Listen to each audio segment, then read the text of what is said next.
por las buenas siempre, la la la, por las buenas siempre, la la la. Queremos ver a los niños disfrutando la vida en la mejor condición. Queremos ver las familias resolver los problemas usando la razón. Queremos ver los hogares en paz y armonía.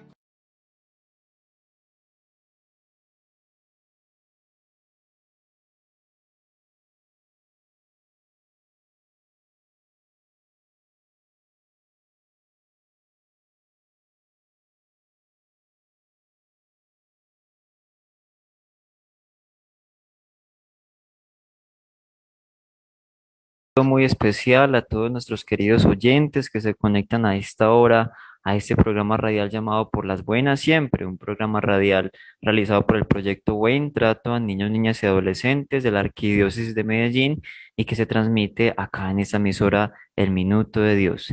Le damos una bienvenida muy especial a todas las personas que se van conectando y por supuesto a la mesa de trabajo tan interesante el día de hoy que se reúne para hablar de un tema que ya les vamos a contar cuál es y que es un tema que estoy seguro que a docentes, padres de familia les va a interesar bastante. Recordemos que en este programa hablamos todos los martes de temas de infancia y adolescencia de especial interés para las familias y con la intención de que podamos construir entornos protectores para todos nuestros niños, niñas y adolescentes. Entonces empezamos oficialmente este programa por las buenas siempre. Quien les habla, Adrián Echeverry. Soy formador en el proyecto Buen Trato a Niños, Niñas y Adolescentes y quiero presentarles por acá también a mis dos compañeros que están el día de hoy. ¿Cómo estás, Harold? Bienvenido. Hola Adrián, hola Caro, qué rico poderles ver nuevamente, poderles saludar, muy contento de estar aquí el día de hoy con ustedes. Un saludo muy especial también a todos nuestros oyentes. Ya hacía varios tiempecitos no me conectaba por este medio con ustedes y el día de hoy me siento muy contento de poderlo hacer otra vez. He estado en el proyecto Buen Trato pues durante varios tiempo apoyando todas las actividades de formación a la comunidad, a niños, niñas y adolescentes, a las familias y también en la red arquidiocesana de protección a niños, niñas y adolescentes, que es la nueva apuesta del proyecto Buen Trato para toda la comunidad arquidiocesana en estos términos que nos convoca todos los días, que es hacer un mundo mejor para todos nuestros menores de edad. Entonces es un gusto saludarles el día de hoy. Muchas gracias, Harold. Y por acá también está entonces nuestra compañerita que está todos los martes fielmente. Ella es Carolina. ¿Cómo estás, Carolina? Muy bien, gracias Adrián y Harold. Bueno, buenas noches para toda la audiencia que nos acompaña. Como ya saben o como les puedo contar, mi nombre es Carolina Colorado, soy la comunicadora del proyecto Buen Trato y les cuento que hoy nos acompaña pues un invitado muy especial que extrañamos mucho por aquí en el proyecto y en la RAPNA. Ha sido también un gran moderador del programa, si se acuerdan, y qué rico que nos acompañes, que no nos olvides. Y que nos compartas todo ese conocimiento que has ido adquiriendo a través de los años. Entonces, antes de empezar, les recuerdo que todos sus comentarios son súper valiosos, queremos atender las dudas que tengan, hacerlos sentir partícipes de este programa, que estén muy activos en las redes sociales, Facebook, Twitter e Instagram como @buentrato_NNA. Y también los invito de nuevo a que nos visiten en nuestro sitio web www.equipobuentrato.org. Allí nos pueden conocer un poco más con todos los contenidos que publicamos. Bueno, el tema de hoy pienso que es un tema delicado, por eso estamos con un profesional que nos va a hablar de la psicoterapia relacionada con el abuso de niños y niñas. Pues como con toda la delicadeza del tema lo vamos a tratar, pero saben que es muy importante para nuestro proyecto de prevención. Entonces comencemos discutiendo la siguiente noticia. El juego permite detectar si un niño sufrió abuso. Existen indicios de posibles traumas que se pueden advertir, en especial en las escuelas. Los niños se expresan a través del juego. De esta manera podemos ver pistas y señales que se deben atender al observarlos representar situaciones placenteras y desagradables o identificarse con algún personaje. Recientemente se han incrementado las consultas psicológicas por abuso infantil, lo que se puede deber a que ahora se conoce, se denuncia y se habla más del tema. Debemos observar mejor a los niños en las actividades lúdicas, porque de alguna manera algo aparece en su expresión. A través de un estudio exhaustivo de los signos que aparecen en el juego, es posible generar hipótesis de experiencias que marcan la vida del niño y le provocan un sufrimiento que impacta en lo escolar, en lo social y en su vida en general. En las escuelas se observan cada vez más juegos de contacto, es decir, que los niños se miran, se tocan y hasta se manipulan los genitales entre ellos. Las consultas por este tipo de juegos derivan muchas veces en que algo les ha pasado. Hay cosas a las que los niños no tienen por qué jugar porque ellos juegan a lo que conocen. Aunque, si los niños de 3 y 4 años realizan juegos sexuales, no siempre es un indicio de que han sufrido abuso, sino que es posible que lo hayan visto. Por lo anterior, es importante que los padres no supongan al dormir con sus hijos que están dormidos para tener intimidad, porque puede tener consecuencias negativas. Cuando los niños tienen conductas sexuales y son de la misma edad, no se habla de abuso. El abuso ocurre cuando existe una relación asimétrica. Hay momentos en que los niños tienen interés y curiosidad por la sexualidad y es una conducta esperable. Esta opinión es tomada de la página web de La Voz, ¿cierto? Un asunto interesante, nos habla de una investigación que se hace al respecto desde la psicología, desde el psicoanálisis, y donde pues vemos que el juego, la actividad lúdica por excelencia, la actividad de los niños y las niñas, nos permite hablar de muchas cosas, ¿cierto? Identificar muchísimas situaciones. Así que, Harold, ¿qué nos puedes decir de esta noticia? ¿Qué piensas de esto que nos informan acá? Bueno, Adrián, pues la noticia es absolutamente pertinente con lo que vamos a abordar el día de hoy. Ya tú lo mencionabas, el juego es la actividad lúdica por excelencia, pero no solamente la actividad lúdica por excelencia, sino que es casi que la única forma comunicativa que tienen los niños, niñas y adolescentes, más que todos los niños y las niñas, para expresar sus ideas, sus angustias, sus emociones, todo aquello que a ellos les habita y que no pueden tramitarlo por medio del lenguaje como nosotros los adultos. Entonces, la noticia es absolutamente verídica al afirmar que el juego es una actividad y una herramienta con la cual podemos llegar a conocer algunos indicios que nos digan que el niño o la niña está siendo vulnerado. Cuando ustedes leían y mencionaban acerca de algunos asuntos de que el abuso no necesariamente estuviese siendo perpetrado hacia el niño o la niña de manera directa, sino que podía estarlo presenciando, pues a mí me gustaría de todas maneras ratificar que sí existe un abuso siempre que el niño o la niña está expuesto a un contenido que para su edad cronológica no es debido, ¿cierto? En ese sentido, cuando los padres, las madres o los cuidadores de los niños y las niñas tienen alguna actividad en presencia de los niños o de las niñas de índole sexual, están sometiéndolos a un abuso sistemático prolongado. Un abuso que, entre otras cuestiones, tiene unas consecuencias nefastas a modo psicológico que vamos a abordar más adelante, pero que determinan muy tristemente también la salud mental del niño y de la niña, de manera que no podemos subestimar este tipo de exposiciones porque ya están tipificadas igual como situaciones que los niños no deben presenciar, no deben vivir. La ciencia lo dice, la academia lo dice y la ley lo dice. Entonces me parece importante como aducir a eso en este sentido. Pero en cuanto al juego, vamos a notar que es una herramienta absolutamente eficaz para entender el mundo de los niños. Vamos a ver cómo el juego puede dar orientaciones acerca de lo que el niño no puede mencionar, no puede todavía decir, pero que le está pasando, ¿cierto? Por eso es un símbolo, porque el juego es la actividad que le permite al niño mostrarse a sí mismo en tercera persona o le permite al niño mostrarse a través de otras metáforas o de otras alegorías que le facilitan expresar lo que está sintiendo. Y es a través del juego también que vamos a poder lograr el trámite de esas angustias y de esas emociones. Entonces, muy buena la noticia, es lo que pienso, y desde luego que últimamente han incrementado mucho, mucho, mucho las consultas por abuso sexual, como lo mencionaba también Carolina, en razón de que últimamente la prevención ha estado cobrando sus efectos, ¿cierto? Todos estos esfuerzos de prevención que hemos venido dando resultan en que en efecto las personas se den cuenta de que es abuso cosas que antes no consideraban abuso. Entonces tiene por qué incrementarse la demanda de terapia psicológica o de atención hacia niños, niñas y adolescentes en este sentido. Ahora yo tengo una pregunta que tal vez los oyentes pueden también tener esa duda y es que hablaban asimetría, ¿cierto? Que cuando los niños juegan entre niños, pues no necesariamente es abuso. ¿Nos puedes explicar un poco acerca de esa asimetría y también cómo podemos abordar esa situación entre los niños, digamos, de una guardería que están como explorando? Bueno, esa pregunta es muy importante porque cuando nos referimos a la asimetría nos estamos refiriendo a una asimetría de poder. Esa asimetría de poder puede estar orientada por la edad, pero también puede estar orientada por la inmersión que tenga el sujeto a la vida sexual, ¿sí? Entonces, si tenemos dos niños o dos niñas, o un niño o una niña que pueden tener la misma edad cronológica, sin embargo, uno de los dos ha estado expuesto a una situación de abuso o ha estado expuesto a una situación victimizante, entonces tenemos por qué decir que esa asimetría existe en este vínculo entre estos dos niños, ¿sí? Ahí estamos hablando de una situación que puede ser abusiva para el niño, para la niña, que hasta el momento no ha tenido ningún tipo de contacto con estas situaciones sexuales.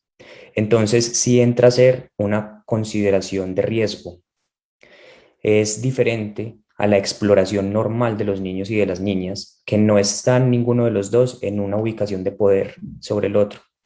Los niños y las niñas exploran su sexualidad, pero en términos del reconocimiento corporal, ¿sí?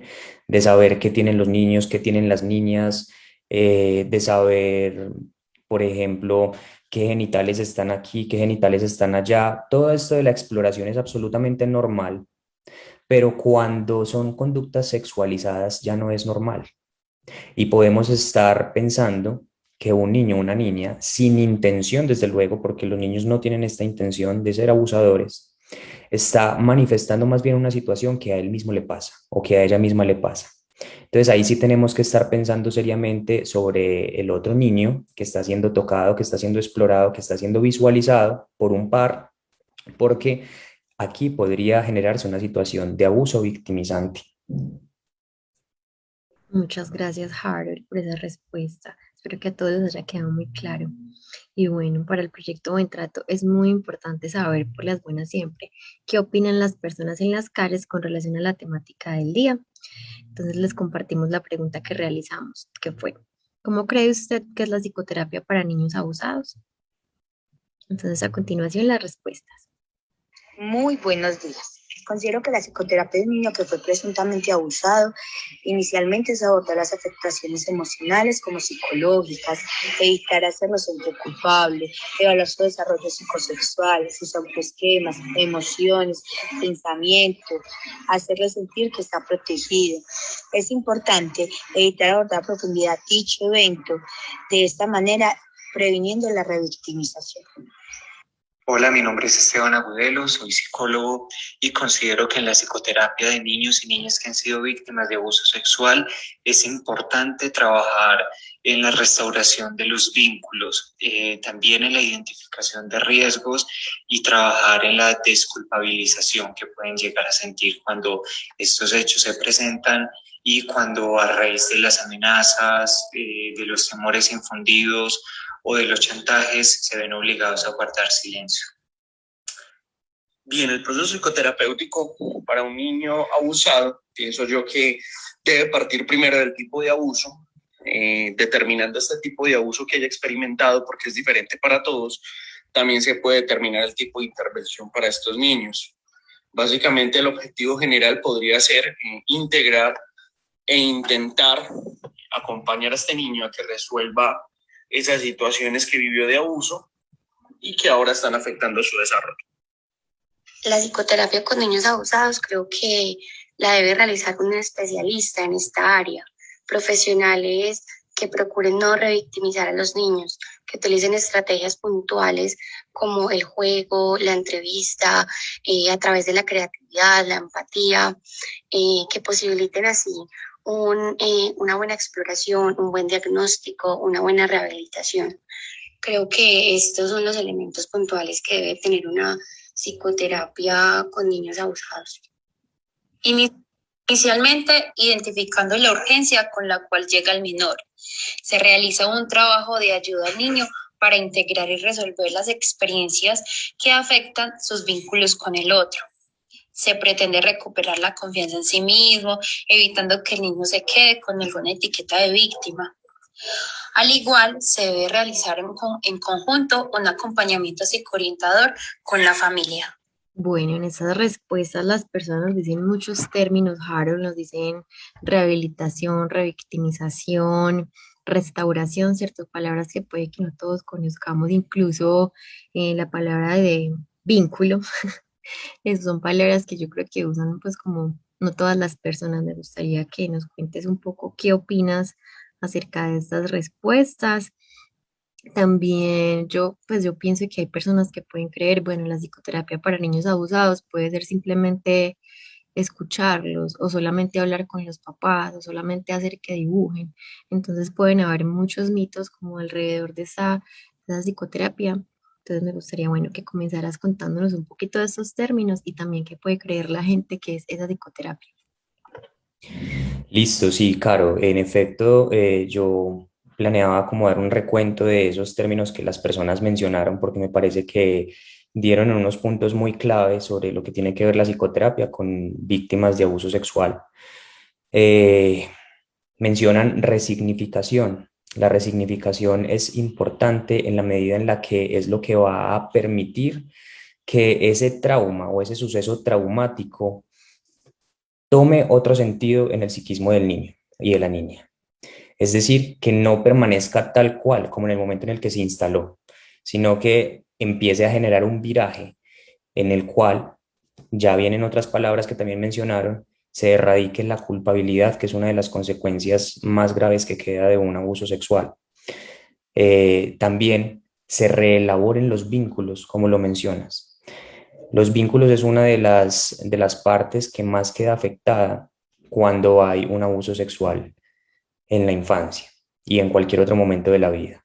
¿Por qué el vínculo? Porque recordemos que el abuso sexual está mediado por una condición de poder en donde el niño o la niña ya ha sido sometido a un montón de actos o vejámenes por mucho tiempo y que esta condición naturalmente a veces la perpetran personas muy cercanas a la víctima. Entonces esto genera un daño grandísimo en lo que se considera que es la confianza, en lo que se considera que es un vínculo sólido, seguro, protector.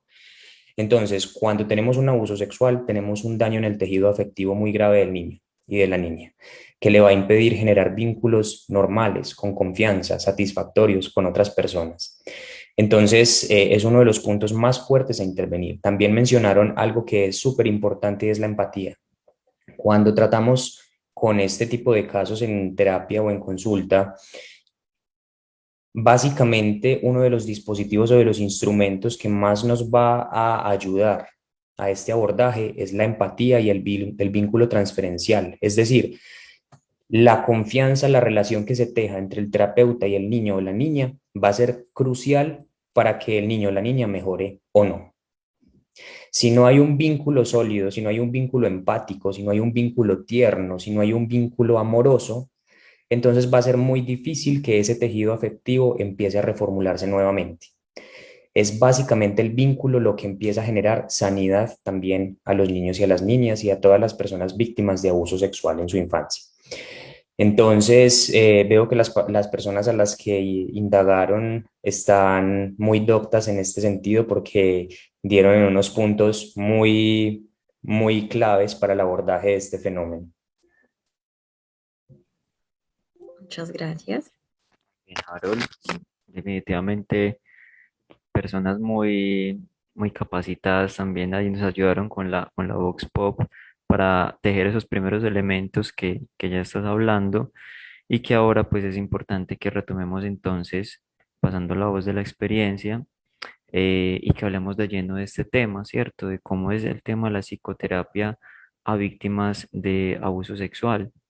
Entonces vamos a empezar con la pregunta, Harold, ¿cierto? Desde lo básico y también entendiendo que en este programa, por las buenas siempre, se conectan familias, docentes, también profesionales de la salud mental.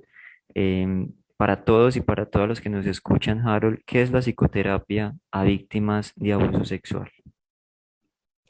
Bueno, la psicoterapia a víctimas de abuso sexual es un dispositivo que lleva a cabo un profesional o una profesional de la salud mental que tiene un enfoque especial en esta situación traumática que pudo haber tenido el paciente o la persona.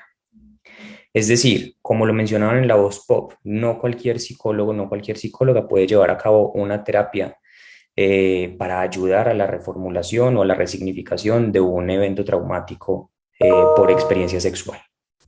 Entonces, esa es la primera claridad. Hay muchas consideraciones en lo que tiene que ver con el tratamiento del abuso sexual.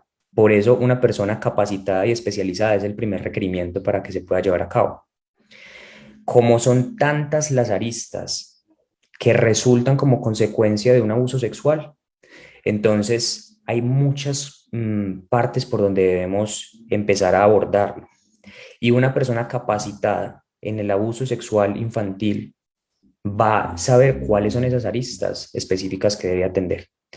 Entonces, la psicoterapia a víctimas de abuso sexual infantil es una psicoterapia especializada en ese tipo de sintomatologías o en ese tipo de consecuencias que quedan producto de un abuso sexual, también de su génesis, es decir, de su causa.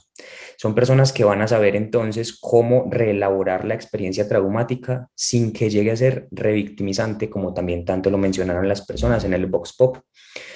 Porque si nosotros no tenemos el tacto para el tratamiento de esta realidad, entonces lo que vamos a generar en lugar de ayudarle al paciente o a la persona es una revictimización que lleve a nuevos síntomas, que lleve a nuevos comportamientos, que lleve a nuevas consecuencias que van a ser de muchísima gravedad para la salud mental del sujeto.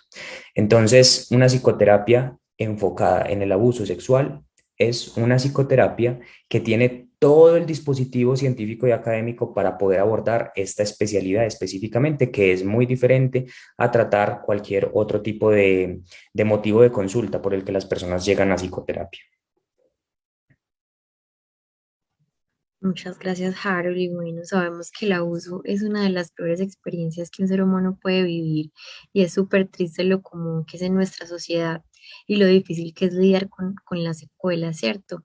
Pero entonces uno se pregunta, ¿ya ha perpetuado el abuso? ¿Ya qué queda por hacer? ¿O qué rol tiene esa psicología en la resolución de los traumas? ¿Cuál será como el mejor pronóstico a futuro para el niño? Entonces, mi pregunta puntual es, ¿por qué una víctima de abuso debe asistir a psicoterapia? Bueno, una víctima de abuso debe acudir a psicoterapia porque es el primer paso hacia la sanidad. No siempre podemos nosotros, desde ser amigos, desde ser familiares, desde ser cuidadores, proveer las mejores estrategias para que una persona reelabore ese trauma. Ni siquiera sabemos cómo escucharla en ocasiones, ni siquiera sabemos cómo brindar orientaciones emocionales. De manera que la psicoterapia es ese espacio en el que las personas que han atravesado por estas experiencias traumáticas pueden llegar y abrir ese espacio de su vida, ese episodio de su vida, de una manera consciente, de una manera reflexiva, en donde se le ayude con herramientas que son diseñadas para ello específicamente. Entonces, es absolutamente necesario que las personas que han atravesado por este tipo de experiencias acudan a psicoterapia, ya que es el espacio en donde se va a promover esas estrategias de tránsito emocional, de reelaboración de este suceso, de resignificación de esa experiencia traumática, de encontrar nuevas formas de vinculación. Es muy cierto que cuando una persona pasa por abuso sexual y luego va a psicoterapia, no es un tratamiento que sea lineal de un punto de inicio fijo y de un punto de fin fijo, sino que es un proceso. Lamentablemente, como tú lo acabas de mencionar, Carolina, las personas que atraviesan por estas experiencias no van a resolver su situación con un tratamiento breve de psicoterapia o con un tratamiento específico determinado en un tiempo específico. Es un proceso y como les mencionaba ahorita, van saliendo a medida que pasa el tiempo un montón de secuelas o de consecuencias que tal vez en el momento después del abuso no aparecieron, pero después van apareciendo.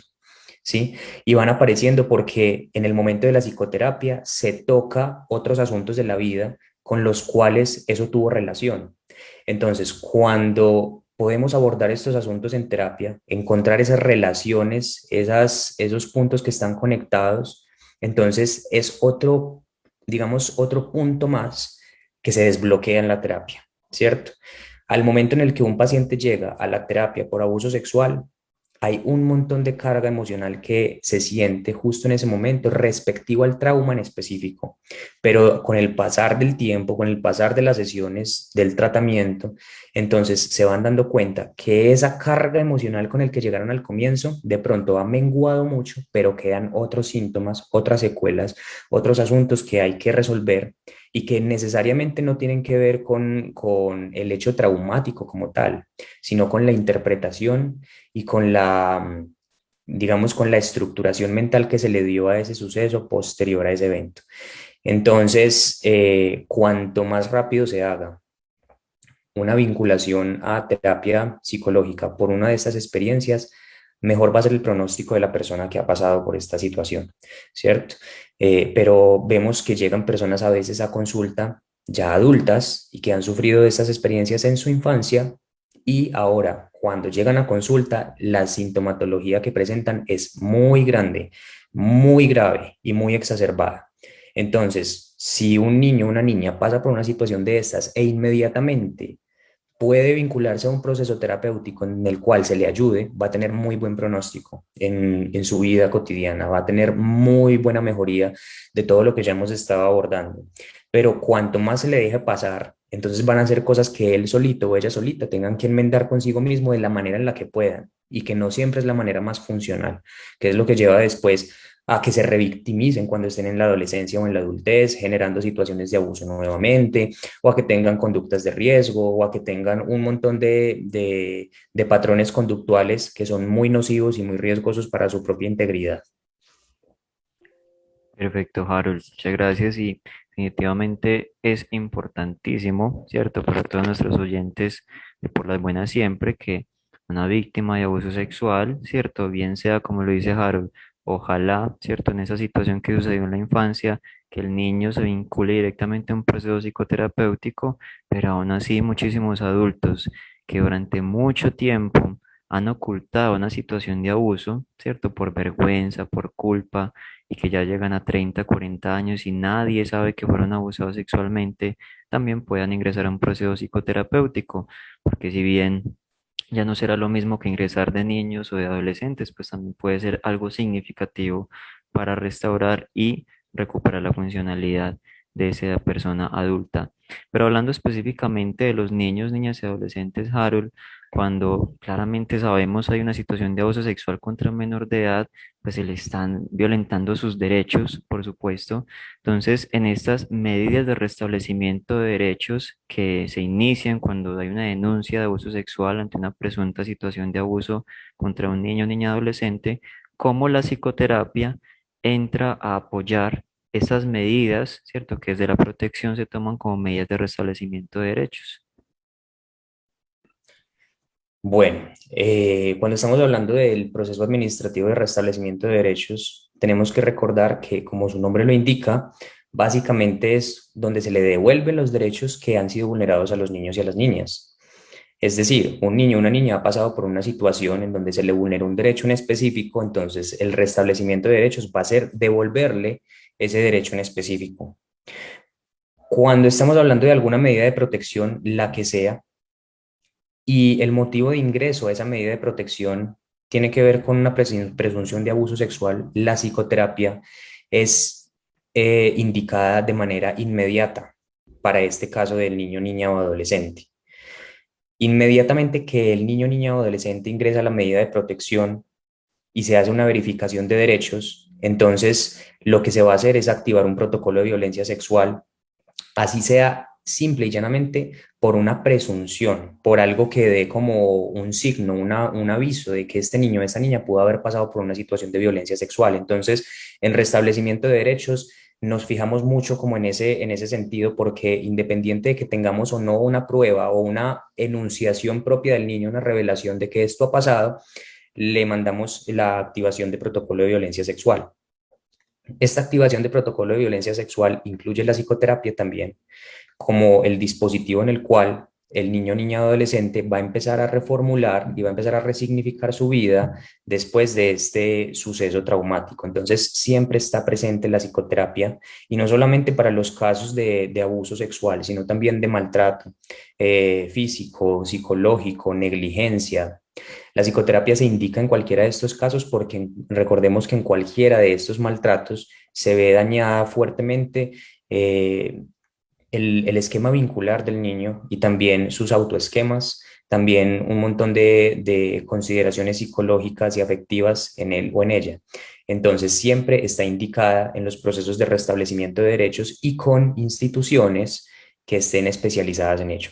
No es la psicoterapia o las sesiones que puede brindar la EPS, sino que se indica que sea una institución especializada en el abordaje de abuso sexual infantil, quienes puedan llevar a cabo este proceso conforme se restablecen los derechos del niño o de la niña. Muchas gracias. Y bueno, Harold, en la noticia de actualidad hablábamos un poco de cómo se expresan los niños a través del juego, de actividades lúdicas, incluso de dibujos. Sería bueno que nos pudieras comentar un poquito más allá de lo que conocemos que es el diálogo con el terapeuta, cuáles son las herramientas que se usan para llevar a cabo ese proceso terapéutico con los niños y las niñas. Listo. Ahorita en el Vox Pop, una de las personas que participó mencionaba que es importante tener en cuenta el caso a caso en cada una de las situaciones de abuso.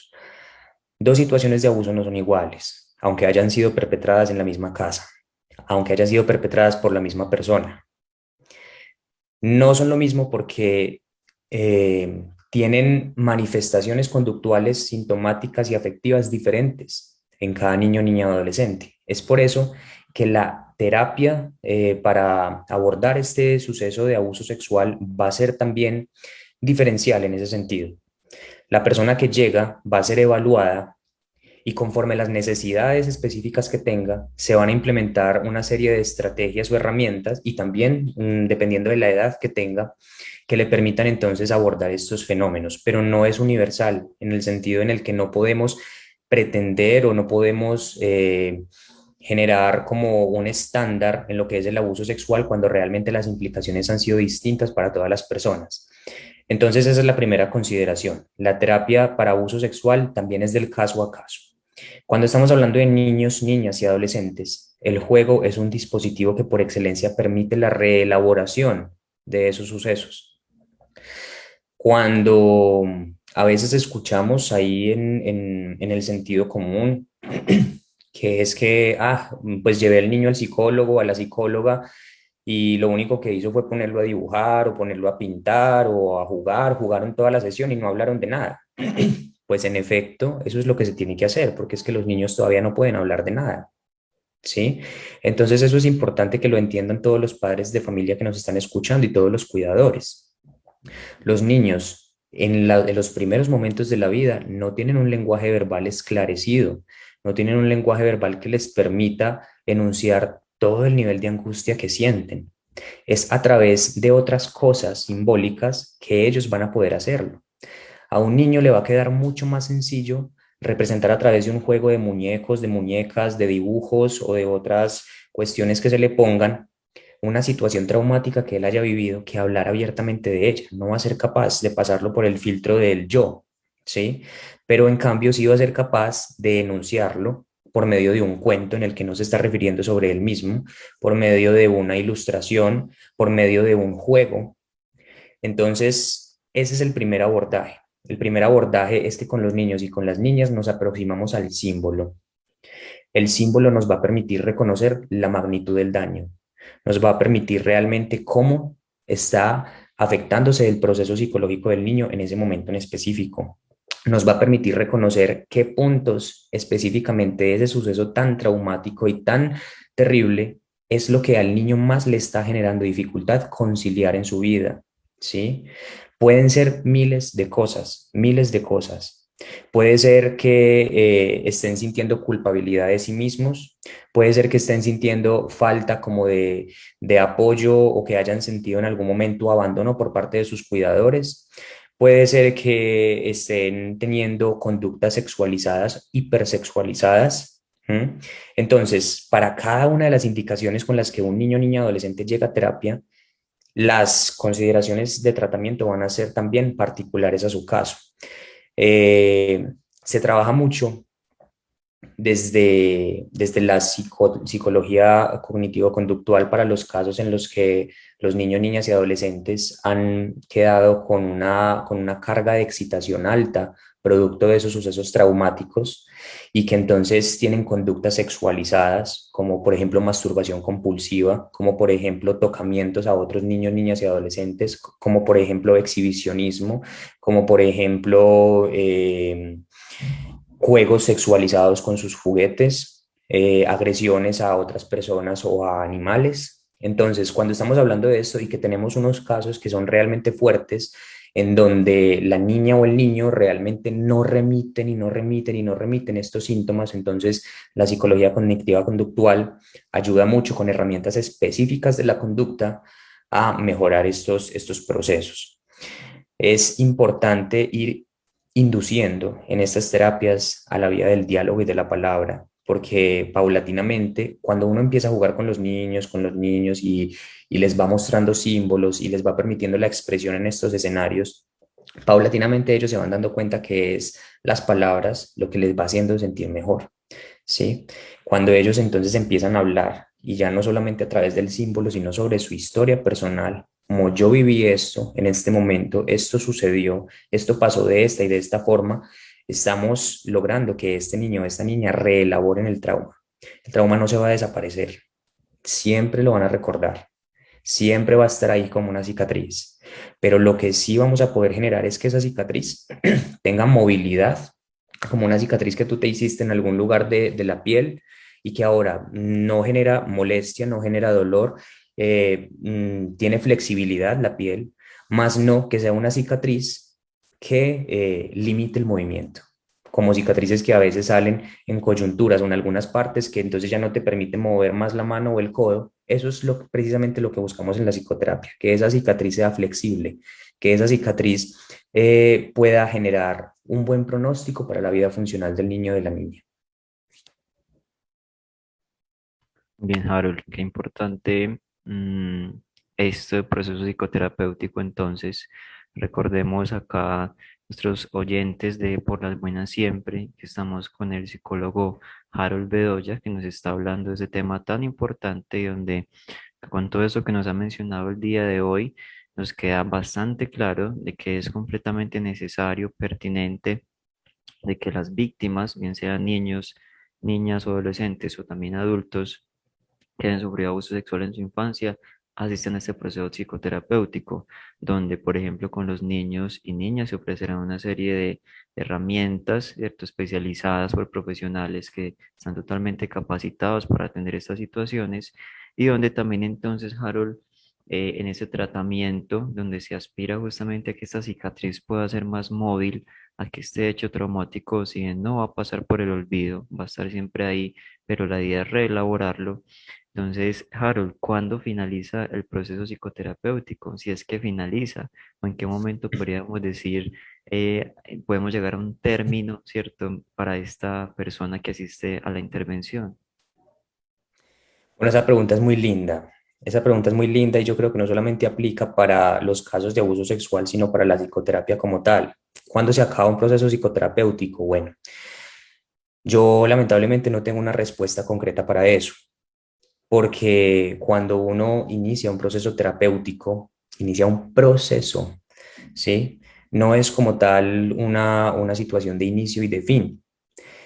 ¿Por qué no es una situación de inicio y de fin? Porque el ser humano es tan dinámico, tan variable, tan cambiante, que constantemente va a encontrar nuevos puntos que asimilar, que reflexionar, que preguntarse, que saber, que resolver. Y esto va a pasar en la infancia, va a pasar en la adolescencia, va a pasar en la adultez, va a pasar en todos los momentos de la vida. Entonces, ¿qué pasa? Cuando nosotros recibimos a un niño o una niña en consulta que ha sido víctima de abuso sexual hace poco tiempo, como les decía ahorita, entonces tenemos muy buen pronóstico en lo que tiene que ver con los síntomas inmediatos, ¿sí? Por ejemplo, Llega un niño que fue abusado o abusada la semana pasada y ingresa a psicoterapia justo en este momento. Como fue muy rápida la atención, entonces vamos a garantizar, por ejemplo, que durante estos próximos tiempos de la infancia del niño no vaya a tener sintomatologías asociadas hacia abuso sexual, como por ejemplo conductas hipersexualizadas, como por ejemplo que nuevamente tal vez se ponga en condiciones de riesgo con adultos, como por ejemplo que tenga acercamientos impropios con su propia integridad, que tenga conductas autolesivas, todo este tipo de manifestaciones que se dan por no abordar el fenómeno, podemos resolverlas en psicoterapia de manera inmediata, la sintomatología actual, ¿cierto? Sin embargo, este niño, esta niña va a ir creciendo. Entonces, digamos que abandona el tratamiento porque ya se siente mucho mejor, porque no tiene sintomatologías, porque logró reelaborar este suceso. Pero cuando llega la adolescencia, con otras preguntas específicas de la edad, con otras situaciones emocionales, con otros intereses, ya empieza entonces, por ejemplo, a quererse vincular, a querer pertenecer a grupos, a querer buscar una identidad, una personalidad como es lo debido y lo normal, pueden encontrarse nuevamente con dificultades emocionales, ¿sí? Entonces, por ejemplo, en ese momento en el que el adolescente, que ya igual fue abordado cuando niño en terapia, empieza a tener esas nuevas preguntas o esas nuevas situaciones consigo mismo, puede acudir nuevamente a terapia, encontrándose que tal vez estos nuevos asuntos específicos de su vida también estén generando conflicto por esa misma situación de abuso en la infancia. ¿Sí? Solamente que no se habían presentado esos síntomas porque antes era niño y ahora es adolescente. ¿Sí? O bien puede ser que no se deba en absoluto a esa situación de abuso en la infancia, lo que ahora le está pasando. Pero en cualquier forma, como les mencionaba ahorita, un abuso sexual deja consecuencias de todo tipo en las personas, no solamente consecuencias sexuales, sino también consecuencias afectivas, psicológicas, funcionales, laborales, académicas, deja consecuencias médicas, ¿sí? Entonces, estas consecuencias a veces aparecen de manera aislada, como si nada tuvieran que ver con el suceso traumático, y es precisamente la psicoterapia lo que permite conectar. Y entonces, por eso yo no me atrevo a decir que haya un fin como tal. Desde luego que siempre hay una mejoría, siempre hay una oportunidad para salir a flote con ese suceso, pero va a haber puntos específicos en los que la persona se pregunte nuevamente, ve, ¿será que esto que me está pasando ahora también tiene que ver con lo mismo? Entonces voy a ir a abordarlo nuevamente a terapia. Una vez se aborda eso nuevamente en terapia, ese nuevo emergente, ese nuevo síntoma, entonces va a ser otro asunto desbloqueado para la persona. Puede ser que deje de acudir nuevamente con su vida resuelta ya, ¿sí? Y que luego vuelva a consultar por alguna otra situación que se conecta de una manera extraña. Harold, muy importante todo eso que nos cuentas y que también nos puede servir para muchos otros temas, pues cómo entendemos esos procesos de terapia. Y bueno, después de desarrollar este tema, que espero que entendamos todos que es muy importante, además de estar alerta, actuar como adultos y cuidadores para, para ayudarles a los niños, ¿cierto? Para llevarlos a una terapia, para que comiencen su proceso de sanación. Ahora es hora de pasar a las últimas recomendaciones, sugerencias y consejos para todos los que nos escuchan en casa cada martes. Entonces, bueno, sería muy rico quedarnos hablando de eso, pero debemos ir finalizando. Les pido entonces a los profesionales que nos expresen brevemente ese último comentario, ese último mensaje del tema de la psicoterapia en casos de abuso de niños y niñas. Entonces comenzamos por ti, Harold. Listo, pues mi recomendación sería que ojalá nadie llegara a consulta por sucesos de violencia sexual, y eso lo logramos a través de la prevención, que es lo que ustedes tanto hacen. Cuando mencionaba la noticia de que a través del juego podemos entender signos, síntomas que estén pasando en el niño, esa es mi máxima recomendación. No esperemos a que pase una situación desafortunada como estas para que el niño o la niña pueda tener una expresión emocional en casa, para que pueda manifestar sus ideas, sus pensamientos, sus sentimientos. Juguemos con ellos. Si nosotros jugamos con los niños y con las niñas, vamos a entender qué es lo que les pasa en cada instante. Démonos a la tarea de aprender a jugar nuevamente. Igual es un reto para los adultos conciliarnos nuevamente con nuestro niño interior y permitir que juegue con los niños que ahorita son niños. Cuando nosotros juguemos con ellos, nos vamos a dar cuenta de que ahí nos están diciendo sus miedos, sus angustias, absolutamente todo. Además, tenemos que estar absolutamente atentos y preventivos sobre estos temas de violencia sexual en casa. Con todo, por ejemplo, lo que el proyecto Buen Trato hace constantemente son estrategias que en buena hora han venido surgiendo en estos últimos tiempos para prevenir estas situaciones tan lamentables. Al día de hoy tenemos muchos adultos, muchísimos, que están empezando a consultar por violencia sexual que sufrieron en su infancia y que en el momento, pues desde luego nunca dijeron nada porque el abuso sexual era hasta naturalizado durante mucho tiempo. Entonces, ese es el momento en el que están dándose la pela de hacerlo. No esperemos a que esto le pase a los niños. Y ante el más mínimo indicio de cualquier cosa, inmediatamente reportar, consultar, acudir a terapia, porque allí vamos a tener mejores estrategias que nos permitan ver qué es lo que pasa con nuestros chiquis. Carol, muchas gracias por participar, por todos los lindos consejos y tan importantes para todas las familias. Ahora me gustaría escuchar a Adrián. ¿Cuál es esa recomendación y ese último mensaje que tienes para decirnos de este programa? Claro que sí, Caro, pues me uno fielmente a las recomendaciones que hace Harold y quiero justamente reforzar una de las que él utiliza, y es que abramos el diálogo, la escucha, ¿cierto? Y la empatía dentro del entorno familiar. A ustedes, papás, mamás que nos están escuchando en este programa Por las Buenas Siempre, hablemos con nuestros niños y estemos atentos a escuchar, no solamente con los oídos, sino también con todo el cuerpo. Como lo hemos hablado, los niños hablan todo el tiempo a través del juego, a través de su conducta, de sus comportamientos, y también lo hacen en la escuela.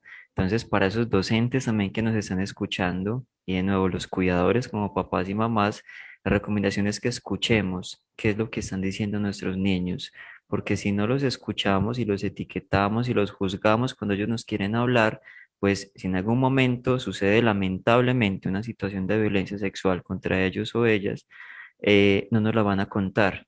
Y esto es lo peor que puede pasar, que suceda una situación de abuso sexual y que la dejemos en el secreto. Así que esa es la primera recomendación. Escuchemos a nuestros niños qué es lo que nos quieren decir, y también a usted adulto que nos está escuchando y que si de pronto en este programa se dio cuenta, tuvo un recuerdo de su infancia, de pronto no tan cómodo, vaya a psicoterapia. La segunda recomendación, Carolina, es que no etiquetemos la psicoterapia como ese espacio para los locos o las locas. Es un espacio de recuperación, es un espacio que, como nos ha comentado Harold, es completamente necesario, pero muchas veces decimos, no, es que yo no estoy loco, ¿cierto? Es que la psicoterapia es para los loquitos. Nada de eso, es un espacio muy valioso donde si tienes dudas, escuchando este programa, si te acordaste de algo, te invitamos a que contactes con un profesional en salud mental y te pueda dar orientación. Así es, nunca es tarde y estoy completamente de acuerdo con todo lo que dicen. Y bueno, siguiendo con lo que están comentando ustedes como recomendaciones, pienso que además de escuchar, es muy importante que sepan que si estas agresiones salen a la luz y el niño cuenta con un sistema de apoyo que pueda ponerle nombre a lo sucedido y que actúe en consecuencia, que denuncien, que asistan a terapia, el trauma puede irse superando, puede irse sanando. En cambio, cuando hay revictimización, cuando se silencia a la víctima o no se le cree la historia o se le culpa, se le ignora, se le oculta, que muchas veces creen los padres que hacer como si no pasara nada es lo mejor, ese trauma queda ahí, ese trauma crece, crece como un monstruo que puede tener consecuencias visibles o consecuencias que no se identifican tan fácil a lo largo de la vida de la víctima. Entonces pienso que eso, más allá de escuchar es, bueno, vamos a actuar y vamos a, pues sí, como que a no quedarnos callados. Sí, es Carolina, y bueno, ustedes saben que lo bueno casi no dura, y más cuando son temas tan interesantes. Hoy que hablamos de este tema tan importante, nuestro programa oficialmente está llegando a su fin. Agradecemos especialmente a Harold Bedoya, psicólogo, por acompañarnos en este programa y expresarnos tantos conocimientos, seguramente muy valiosos, Harold, para los papás y mamás que nos han escuchado y también los docentes.